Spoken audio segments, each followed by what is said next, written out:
Sir, ಈಗ ಎಡಗೈ ಸಮುದಾಯದವರು ಇನ್ಫ್ಯಾಕ್ಟ್ ಆಂಜನೇಯ ಸರ್ ಕೂಡ ಹೇಳ್ತಾ ಇದ್ರು 3 ದಶಕಕ್ಕಿಂತ ಹೆಚ್ಚಿನ ಕಾಲ ಈ ಒಳ ಮೀಸಲಾತಿಗಾಗಿ ಹೋರಾಟ ಮಾಡಿದವರು ನಮ್ಮ ಸಮುದಾಯದವರು. ಹೀಗಾಗಿ ಈ ಒಳ ಮೀಸಲಾತಿಯಲ್ಲಿ ಏನೇ ಸೌಲಭ್ಯಗಳು ಸಿಕ್ಕರೂ ಕೂಡ ನಮಗೆ ಸಿಗಬೇಕು, ಅದು ನ್ಯಾಯಸಮ್ಮತವಾಗಿ ನಾವು ಹೋರಾಟ ಮಾಡಿದವ್ರಿಗೆ ಫಲ ಸಿಗಬೇಕು ಅಂತ ಹೇಳ್ತಿದ್ದಾರೆ.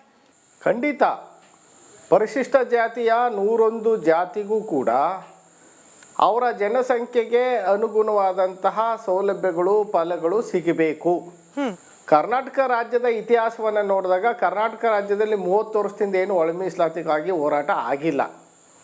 ಒಳ ಮೀಸಲಾತಿ ಹೋರಾಟ ಆರಂಭ ಆದದ್ದು ಅದು ಬೈಫರ್ಕೇಟೆಡ್ ಆಂಧ್ರದಲ್ಲಿ 2003-4ನೇ ಸಾಲಿನಲ್ಲಿ ಆವತ್ತಿನ ಚಂದ್ರಬಾಬು ನಾಯ್ಡು ಅವ್ರ ಸರ್ಕಾರ ಆಂಧ್ರದಲ್ಲಿ ಒಳ ಮೀಸಲಾತಿಯನ್ನು ತಂದಾಗ ವಿ ಚೆನ್ನಯ್ಯ ಅನ್ನುವಂಥವರು ಹೈಕೋರ್ಟ್ಗೆ ಹೋಗ್ತಾರೆ. ಹೈಕೋರ್ಟು ಸ್ಟೇ ಕೊಡೋದಿಲ್ಲ, ಅದನ್ನ ಎತ್ತಿಡಿತ್ತ. ಆಮೇಲೆ ಸುಪ್ರೀಂ ಕೋರ್ಟ್ಗೆ ಹೋದಾಗ ನಮ್ಮ ರಾಜ್ಯದವರೇ ಅಲ್ಲಿನ ಸುಪ್ರೀಂ ಕೋರ್ಟ್ನ ನ್ಯಾಯಾಧೀಶರಾಗಿದ್ದಂತಹ ಸಂತೋಷ್ ಹೆಗ್ಡೆ ಅವರು ಸಂವಿಧಾನದ ಆರ್ಟಿಕಲ್ 341ಗೆ ನೀವು ತಿದ್ದುಪಡಿ ತರದೆ ಒಳ ಮೀಸಲಾತಿಯನ್ನು ಕೊಡೋದಕ್ಕೆ ಸಾಧ್ಯವೇ ಇಲ್ಲ, ದಯವಿಟ್ಟು ಯಾರು ರಾಜಕೀಯವನ್ನು ಮಾಡಬೇಡಿ, ನೋ ಪಾಲಿಟಿಕ್ಸ್ ಪ್ಲೀಸ್ ಅನ್ನುವಂತಹ ಜಡ್ಜ್ಮೆಂಟನ್ನು 2005ನಲ್ಲಿ ಕೊಟ್ಟಿದ್ರು. ಆನಂತರ 7 ಬೆಂಚು ಜಡ್ಜ್ಮೆಂಟು ಬಂದಂತಹ ಸಂದರ್ಭದಲ್ಲಿ ಇದರಲ್ಲೆಲ್ಲ ಕೆಲವು ವ್ಯತ್ಯಾಸಗಳು, ಕೆಲವು ಹುನ್ನಾರಗಳು ಇರೋದನ್ನು ನಾವು ಕಾಣ್ತೀವಿ. ಯಾಕೆ ಅಂತಂದರೆ 1/8/2024ರಲ್ಲಿ ಭಾರತದ ಸರ್ವೋಚ್ಚ ನ್ಯಾಯಾಲಯ ಎಲ್ಲ ಜಾತಿನೂ ಒಂದೇ ಅಲ್ಲ ಮತ್ತು ಎಲ್ಲ ಜಾತಿಗೂ ಸವಲತ್ತುಗಳು ದೊರಕಿರೋದು ಕಷ್ಟ. ಹಾಗಾಗಿ ರಾಜ್ಯ ಸರ್ಕಾರಗಳು ತನ್ನ ಮನಸ್ಸಿಗೆ ಬಂದಂತೆ ಒಳ ಮೀಸಲಾತಿ ಕೊಡೋದಕ್ಕೆ ಅವಕಾಶ ಇಲ್ಲ. ಕೊಡುವಂತಹ ಒಳ ಮೀಸಲಾತಿಗಳು ಎಲ್ಲ ಸುಪ್ರೀಂ ಕೋರ್ಟ್ನ ಪರ್ವ್ಯೂಗೆ ವಿಚಾರಣೆಯ ವ್ಯಾಪ್ತಿಗೆ ಒಳಪಟ್ಟಿರುತ್ತೆ. ಪೂರ್ಣ ದತ್ತಾಂಶಗಳನ್ನು ಸಂಗ್ರಹಿಸಿದ ನಂತರ ಆಯಾ ರಾಜ್ಯಗಳು ಒಳ ಮೀಸಲಾತಿಯನ್ನು ಕೊಡ್ಬೋದು ಅನ್ನುವಂತಹ ಒಂದು ಜಡ್ಜ್ಮೆಂಟನ್ನು 2024 ಆಗಸ್ಟ್ 1ನೇ ತಾರೀಕು ಕೊಡ್ತು. ಅದಾದ ನಂತರ ನಮ್ಮ ರಾಜ್ಯದಲ್ಲೂ ಕೂಡ ಒಳ ಮೀಸಲಾತಿಯ ಏನು ಹೋರಾಟ ಒಂದು 4-5 ವರ್ಷದಿಂದ ಇತ್ತು, ಅದಕ್ಕೆ ಸ್ವಲ್ಪ ತೀವ್ರತೆಯನ್ನು ಪಡ್ಕೊಳ್ತು. ಯಾಕೆಂದರೆ ನಾರಾಯಣ ಸ್ವಾಮಿ ಅವರು, ನಮ್ಮ ರಾಜ್ಯದವರೇ ಆದಂತಹ ನಾರಾಯಣ ಸ್ವಾಮಿ ಅವರು ಎಡಗೈ ಸಮುದಾಯದವರೇ ಭಾರತದ ಸಂಸತ್ನಲ್ಲಿ ಒಳ ಮೀಸಲಾತಿ ಕೊಡೋದಕ್ಕೆ ಅವಕಾಶ ಇಲ್ಲ ಅಂತ ಅವರೇ ಸ್ಟೇಟ್ಮೆಂಟ್ ಕೊಟ್ಟಿರೋದನ್ನ ಪತ್ರಿಕೆಗಳಲ್ಲಿ ಮತ್ತು ರಿಪೋರ್ಟ್ಗಳಲ್ಲಿ ನೀವು ನೋಡ್ಬೋದು. ಆಯ್ತಲ್ಲ. ಹಾಗಾಗಿ ಈ 2024 ನಂತರ ಒಳ ಮೀಸಲಾತಿ ರಾಜ್ಯದಲ್ಲಿ ತನ್ನ ತೀವ್ರ ಸಂಚಲನವನ್ನು ಪಡ್ಕೊಳ್ತು. ರಾಜ್ಯ ಸರ್ಕಾರನೂ ಕೂಡ ಪೂರಕವಾಗಿ, ಯಾಕೆಂದ್ರೆ ಬಲಗೈ ಸಮುದಾಯ ಯಾವತ್ತೂ ಕೂಡ ಒಳ ಮೀಸಲಾತಿಯನ್ನು ವಿರೋಧಿಸಲೇ ಇಲ್ಲ. ಬಟ್ ಕೆಲವು ರಾಜಕೀಯವಾದಂತಹ ಅಂಶಗಳು ಸೇರ್ಕೊಂಡಾಯ್ತು. ಎಡಗೈ ಸಮುದಾಯದ ಎಲ್ಲ ಮೀಸಲಾತಿ ಸವಲತ್ತುಗಳನ್ನ ಬಲಗೈನವ್ರು ತಿಂದ್ಬಿಟ್ರು ಅಂತೇಳಿ ಆರೋಪವನ್ನು ಮಾಡಿದಂಥ ಸಂದರ್ಭದಲ್ಲಿ ಪ್ರತಿಕ್ರಿಯೆಯನ್ನು ನೀಡುವಂಥ ದೃಷ್ಟಿಯಿಂದ ಕೆಲವು ಮಾತುಗಳನ್ನ, ಕೆಲವು ಸಂದರ್ಭದಲ್ಲಿ ಪ್ರತಿಕ್ರಿಯೆಗಳನ್ನ ಬಲಗೈ ಸಮುದಾಯ ನೀಡಿದೆ. ಎಲ್ಲಿಯೂ ಕೂಡ ಆರೋಪ ಮಾಡಿಲ್ಲ. ಬಲಗೈನವರು ವಿದ್ಯಾವಂತರಾಗಿದ್ದಾರೆ, ಹಾಗೆ ಹುದ್ದೆಗಳನ್ನು ಅಲಂಕರಿಸಿದ್ದಾರೆ, ತಿಂದುಂಡಿದ್ದಾರೆ. ನೇರವಾಗಿ ಅವರ ಭಾಷೆಯನ್ನೇ ಬಳಸಿ ಹೇಳೋದಾದ್ರೆ ತಿಂದುಂಡು ಬಲಿಷ್ಠವಾಗಿದ್ದಾರೆ ಬಲಗೈನವರು. ಎಡಗೈ ಸಮುದಾಯದವರು ಇನ್ನೂ ಕೂಡ ಹಿಂದುಳಿದವರೇ ಆಗಿದ್ದಾರೆ. ಹೀಗಾಗಿ ಅವ್ರಿಗೆ ಸಲ್ಲಬೇಕು ಹೆಚ್ಚಿನ ಮೀಸಲಾತಿ ಅನ್ನೋದು ಅವರ ಆಗ್ರಹ. ನಾನು ಆಂಜನೇಯ ಅವರ ಈ ಒಂದು ಮಾತನ್ನ ನಾನು ಖಡಾಖಂಡಿತವಾಗಿ ನಿರಾಕರಿಸ್ತೀನಿ ಮತ್ತು ವಿರೋಧಿಸ್ತೀನಿ. ಆಂಜನೇಯನವರು ಮಾತನಾಡುವಾಗ ಇತಿಹಾಸವನ್ನ ತಿಳ್ಕೊಳ್ಬೇಕು. ಯಾಕೆಂದ್ರೆ ಬಲಗೈನವರು ಹೆಚ್ಚು ಹುದ್ದೆಗಳನ್ನ ಪಡ್ಕೊಂಡಿದ್ದಾರೆ ಮತ್ತು ಹೆಚ್ಚು ಜನ ವಿದ್ಯಾವಂತರಾಗಿದ್ದಾರೆ ಅಂತ. ಹೌದು, ಬಲಗೈನವರು ಹೆಚ್ಚು ವಿದ್ಯಾವಂತರಾಗಿದ್ದಾರೆ, ಹೆಚ್ಚು ಉದ್ಯೋಗವನ್ನ ಪಡ್ಕೊಂಡಿದ್ದಾರೆ. ಅದಕ್ಕೆ ಕಾರಣ ಏನು ಅಂದ್ರೆ ನಾವೆಲ್ಲ ಪ್ಯೂರ್ ಅಂಬೇಡ್ಕರ್ ವಾದಿಗಳು. ಅಂಬೇಡ್ಕರ್ ಅವರು ಅವತ್ತು ನಮ್ಗೆ ಆದೇಶವನ್ನು ಕೊಟ್ಟಿದ್ರು. ನಾವು ಅವ್ರನ್ನ ಓದ್ದು ಅರ್ಥ ಮಾಡಿಕೊಂಡು ಹೃದಯಕ್ಕೆ ಬಿಟ್ಕೊಂಡು ₹1 ದುಡ್ಡು ಸಿಕ್ತು ಅಂತಂದ್ರೆ ನೀವು 50 ಪೈಸಕ್ಕೆ ರೊಟ್ಟಿ ತಕೊಳ್ಳಿ, ಇನ್ನು 50 ಪೈಸಕ್ಕೆ ಪುಸ್ತಕ ತಕೊಳ್ಳಿ ಅಂದ್ರು. ಯಾರು ಅಂಬೇಡ್ಕರ್ನ ಪಾಲನೆ ಮಾಡಿದ್ರು ಅವ್ರು ಹೆಚ್ಚು ವಿದ್ಯಾಭ್ಯಾಸದ ಕಡೆ ಹೋದ್ರು. ಯಾರು ಅಂಬೇಡ್ಕರ್ ನಾವು ಕಾಯಕವನ್ನೇ ದೇವರು ಅಂತ ಅನ್ಕೊಂಡ್ವಿ, ನಮ್ ತಪ್ಪಾದು ಅಂತಾರೆ. ಆಯ್ತು, ಬಲಗೈ ಸಮುದಾಯದವರು ವಿದ್ಯಾವಂತರಾದ್ರು, ಬಟ್ ನಾವು ವೃತ್ತಿ ಧರ್ಮ ಮರಿಲಿಲ್ಲ. ನಮ್ಮ ವೃತ್ತಿಯನ್ನ, ಪಾರಂಪರಿಕವಾಗಿ ಬಂದ ನಮ್ಮ ವೃತ್ತಿಯನ್ನೇ ನಾವು ನಂಬ್ಕೊಂಡಿದ್ವಿ, ನಮ್ ತಪ್ಪ ಅಂತ ಕೇಳ್ತಾರೆ. ನಿಮ್ಮ ತಪ್ಪಲ್ಲ, ನಾವು ಹೆಚ್ಚು ವಿದ್ಯಾವಂತರಾದದ್ದು ನಮ್ಮ ತಪ್ಪ ಮೇಡಮ್. ಈಗ ನಾಗಮೋಹನ್ ದಾಸ್ ಅವರ ಆಯೋಗದ ವರದಿ ಪ್ರಕಾರ 8,72,000 ಏನೋ ಸಮಥಿಂಗು, 8 ಲಕ್ಷಕ್ಕೂ ಹೆಚ್ಚು ಜನ ಸ್ಕೂಲ್ ಬಿಟ್ಟವ್ರಿದ್ದಾರೆ. ಯಾವುದು ಎಡಗೈ ಸಮುದಾಯದಲ್ಲಿ 5,77,000 ಜನ ಶೆಡ್ಯೂಲ್ ಕ್ಯಾಸ್ಟ್ ರೈಟ್ ಕಮ್ಯುನಿಟಿಯಲ್ಲಿ ಸ್ಕೂಲ್ ಬಿಟ್ಟಿದ್ದಾರೆ. ನಾವು ಸ್ಕೂಲ್ಗೆ ಓದೋದು ನಮ್ಮ ತಪ್ಪ. ನಾನು ಕೂಡ ಒಬ್ಬ ಕೂಲಿ ಕಾರ್ಮಿಕನ ಮಗ, ನಮ್ಮಪ್ಪ ಕೂಲಿ ಮಾಡಿ ಕೂಡ ನನ್ನನ್ನು ಓದಿಸ್ತದು. ಆಯ್ತಲ್ಲ. ನಾನೇ ಏನಾದರೂ ಇವತ್ತು ಅಧಿಕಾರಿ ಆಗಿದ್ದೀನಿ ಅಂದರೆ ನಮ್ಮಪ್ಪ ಕೂಲಿ ಮಾಡಿ ನನ್ನನ್ನು ಓದಿಸ್ತದು ಅವ್ನು ರಕ್ತ ಬಸ್ತ, ಹಾಗಾಗಿ ನಾವೆಲ್ಲ ವಿದ್ಯಾವಂತರಾದ ಉದ್ಯೋಗ ಸಿಕ್ತು ಪಡ್ಕೊಂಡಿದ್ದೀವಿ. ಆದರೆ ಆಂಜನೇಯನವರು ಆರೋಪ ಮಾಡ್ತಾರಲ್ಲ, ಇವತ್ತಿನವರೆಗೆ 75 ವರ್ಷದಲ್ಲಿ ಶೆಡ್ಯೂಲ್ ಕ್ಯಾಸ್ಟ್ ರೈಟ್ ಕಮ್ಯುನಿಟಿಯಿಂದ ಒಬ್ಬ KPSC ಚೇರ್ಮನ್ ಆಗಿಲ್ಲ. ಚೇರ್ಮನ್ ಆಗಿರೋಂಥವ್ರು ಎಡಗೈ ಸಮುದಾಯದವರು 3 ಜನ KPSC ಚೇರ್ಮನ್ಗಳಾಗಿದ್ದಾರೆ. ಇವ್ರ ಅವಧಿಯಲ್ಲಿ ನೇಮಕ ಆಗಿರುವಂತಹ ಶೆಡ್ಯೂಲ್ ಕ್ಯಾಸ್ಟ್ ಪಟ್ಟಿಯನ್ನ ತೆಗೆದು ನೋಡಿ, ನೀವು ಗೊತ್ತಾಗುತ್ತೆ ಯಾವ ಜಾತಿಯವರು ಯಾವಾಗ KPSC ಅಧ್ಯಕ್ಷರಾಗಿದ್ದಾಗ ಎಷ್ಟೆಷ್ಟು ಜನ ನೇಮಕ ಆಗಿದ್ದಾರೆ ಅನ್ನೋದು ಸಿಗುತ್ತೆ. ನಮ್ಮ ಜಾತಿಯವರು ಯಾರು ಆಗಿಲ್ಲ ಇವತ್ತವರೆಗೆ. ಬಹಳ ದುರಂತ. ಆದ್ರೆ ನಾವು ಮಾಡಬೇಕು ಯಾರ್ದನ್ನು ತಪ್ಪು ಅನ್ನೋದು ನನ್ನ ಉದ್ದೇಶ ಅಲ್ಲ, ಬಹಳ ಸೂಕ್ಷ್ಮವಾದ ವಿಚಾರ. ಅದನ್ನ ಅರ್ಥೇನೆ ಬಹಳ ಜವಾಬ್ದಾರಿಯಾಗಿ ಕೇಳ್ತಾ ಇದ್ದೀನಿ. ಕೆಲವ್ರ ಆರೋಪ, ಇದು ಆಂಜನೇಯ ಅವ್ರದಲ್ಲ, ಕೆಲವ್ರ ಆರೋಪ ಏನಾಗಿದೆ ಅಂತಂದ್ರೆ ಈಗಿನ ಸಂಪುಟ ನೋಡಿ ಮೇಡಮ್, ಈಗಿನ ಸಂಪುಟದಲ್ಲಿ ಬಲಗೈ ಸಮುದಾಯದವರಿಗೆ ಪ್ರಾತಿನಿಧ್ಯ ಹೆಚ್ಚಿದೆಯಾ, ಎಡಗೈನವ್ರಿಗೆ ಹೆಚ್ಚಿದೆಯಾ? ಉತ್ತರ ಬಲಗೈ ಅಂತ ಬರ್ತಾ ಇದೆ. ಅವರ ಸುತ್ತಮುತ್ತ ಇರ್ತಕ್ಕಂಥ ಅಧಿಕಾರಿಗಳನ್ನ ನೀವು ಗಮನಿಸಿ, ಆಯಕಟ್ಟಿನ ಹುದ್ದೆಗಳಲ್ಲಿ ಇರ್ತಕ್ಕಂಥ ಅಧಿಕಾರಿಗಳನ್ನ ಗಮನಿಸಿ, ಯಾರಿಗೆ ಅವರು ಅಪಾಯಿಂಟ್ಮೆಂಟ್ ಕೊಟ್ಕೊಂಡಿದ್ದಾರೆ. ಎಲ್ಲ ಕಡೆ ಕೂಡ ಬಹುತೇಕ ಬಲಗೈ ಸಮುದಾಯದವರೇ ಇದ್ದಾರೆ. ಎಡಗೈನವರಿಗೆ ಅವಕಾಶ ಬೇಡವಾ ಅನ್ನೋದು ನೇರ ಪ್ರಶ್ನೆ ಆ ಸಮುದಾಯದಿಂದ. ಈಗ ಸರ್ಕಾರ ಏನು ಸಚಿವ ಸಂಪುಟಕ್ಕೆ ಸೇರಿಸ್ಕೊಳ್ಳೋ ಅಂತದ್ದು ಸರ್ಕಾರಕ್ಕೆ ಸಂಬಂಧಪಟ್ಟದ್ದು ಆಯ್ತಲ್ಲ. ಅದು ಬಲಗೈನವರೆಲ್ಲ ಚುನಾವಣೆಯಲ್ಲಿ ಆಯ್ಕೆ ಮಾಡಿ ಪ್ರತ್ಯೇಕವಾಗಿ ಮಂತ್ರಿ ಮಾಡ್ತಾರಾ? ಯಾವಾಗಲೂ ಕೂಡ ಅವರು ಸರ್ಕಾರನ ಕೇಳಿ ಬಲಗೈನವ್ರ ಮೇಲೆ ಯಾಕೆ ಆರೋಪ ಮಾಡ್ತಾರೆ? ನಾವೇನು ತಪ್ಪು ಮಾಡಿದ್ದೀವಿ? ನಮ್ಗೆ ಅರ್ಹತೆ ಇದೆ. ಪರಮೇಶ್ವರ್ ಅವರು ಈ ರಾಜ್ಯದಲ್ಲಿ KPCC ಚೇರ್ಮನ್ ಆಗಿ 8 ವರ್ಷ ಇದ್ರು. ಅವ್ರ ಮಂತ್ರಿ ಆದ್ರೆ ನೀವು ಕೋಟದಲ್ಲಿ ಪರಿಗಣಿಸ್ತೀರಾ? ಆಯ್ತಲ್ಲ. ಹಾಗಾಗಿ ಯಾರಿಗೆ ಅರ್ಹತೆ ಇದೆ, ಜನರಲ್ ಮೆರಿಟ್ ಅನ್ನೋದು ಇರುತ್ತೆ. ಹಾಗಾಗಿ ನಮ್ಮನ್ನ ಯಾವುದೋ ಒಂದು ಪಕ್ಷ ನಿಮಗೆ ಮಂತ್ರಿ ಸ್ಥಾನದಲ್ಲಿ ಜಾಸ್ತಿ ಕೊಡ್ಲಿಲ್ಲ ಅಂದ್ರೆ ಬಲಗೈನವರು ಕಿತ್ಕೊಂಡ್ರು ಅಂತ ಆರೋಪ ಮಾಡೋದು.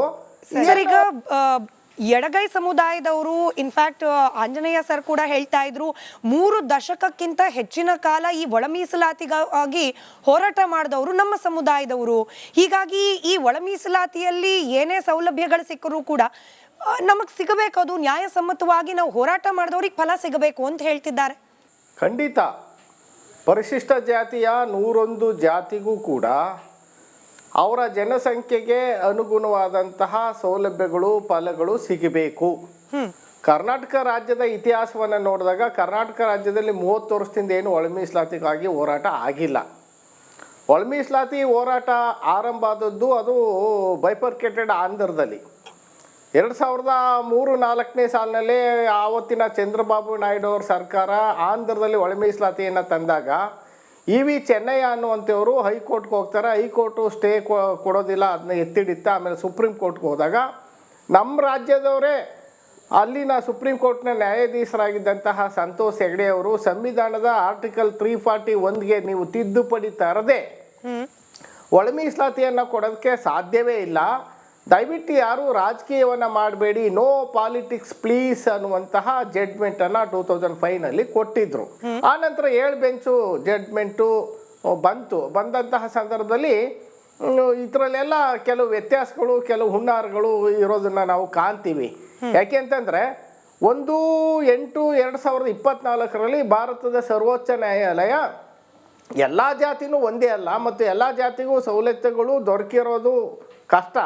ಹಾಗಾಗಿ ರಾಜ್ಯ ಸರ್ಕಾರಗಳು ತನ್ನ ಮನಸ್ಸಿಗೆ ಬಂದಂತೆ ಒಳ ಮೀಸಲಾತಿ ಕೊಡೋದಕ್ಕೆ ಅವಕಾಶ ಇಲ್ಲ. ಕೊಡುವಂತಹ ಒಳ ಮೀಸಲಾತಿಗಳು ಎಲ್ಲ ಸುಪ್ರೀಂ ಕೋರ್ಟ್ನ ಪರ್ವ್ಯೂಗೆ ವಿಚಾರಣೆಯ ವ್ಯಾಪ್ತಿಗೆ ಒಳಪಟ್ಟಿರುತ್ತೆ. ಪೂರ್ಣ ದತ್ತಾಂಶಗಳನ್ನ ಸಂಗ್ರಹಿಸಿದ ನಂತರ ಆಯಾ ರಾಜ್ಯಗಳು ಒಳ ಮೀಸಲಾತಿಯನ್ನು ಕೊಡಬಹುದು ಅನ್ನುವಂತಹ ಒಂದು ಜಡ್ಜ್ಮೆಂಟನ್ನು 2024 ಆಗಸ್ಟ್ 1ನೇ ತಾರೀಕು ಕೊಡ್ತು. ಅದಾದ ನಂತರ ನಮ್ಮ ರಾಜ್ಯದಲ್ಲೂ ಕೂಡ ಒಳ ಮೀಸಲಾತಿಯ ಏನು ಹೋರಾಟ ಒಂದು 4-5 ವರ್ಷದಿಂದ ಇತ್ತು, ಅದಕ್ಕೆ ಸ್ವಲ್ಪ ತೀವ್ರತೆಯನ್ನು ಪಡ್ಕೊಳ್ತು. ಯಾಕೆಂದರೆ ನಾರಾಯಣ ಸ್ವಾಮಿ ಅವರು, ನಮ್ಮ ರಾಜ್ಯದವರೇ ಆದಂತಹ ನಾರಾಯಣ ಸ್ವಾಮಿ ಅವರು ಎಡಗೈ ಸಮುದಾಯದವರೇ ಭಾರತದ ಸಂಸತ್ನಲ್ಲಿ ಒಳ ಮೀಸಲಾತಿ ಕೊಡೋದಕ್ಕೆ ಅವಕಾಶ ಇಲ್ಲ ಅಂತ ಅವರೇ ಸ್ಟೇಟ್ಮೆಂಟ್ ಕೊಟ್ಟಿರೋದನ್ನ ಪತ್ರಿಕೆಗಳಲ್ಲಿ ಮತ್ತು ರಿಪೋರ್ಟ್ಗಳಲ್ಲಿ ನೀವು ನೋಡ್ಬೋದು. ಆಯ್ತಲ್ಲ. ಹಾಗಾಗಿ ಈ 2024 ನಂತರ ಒಳ ಮೀಸಲಾತಿ ರಾಜ್ಯದಲ್ಲಿ ತನ್ನ ತೀವ್ರ ಸಂಚಲನವನ್ನು ಪಡ್ಕೊಳ್ತು. ರಾಜ್ಯ ಸರ್ಕಾರನೂ ಕೂಡ ಪೂರಕವಾಗಿ, ಯಾಕೆಂದ್ರೆ ಬಲಗೈ ಸಮುದಾಯ ಯಾವತ್ತೂ ಕೂಡ ಒಳ ಮೀಸಲಾತಿಯನ್ನು ವಿರೋಧಿಸಲೇ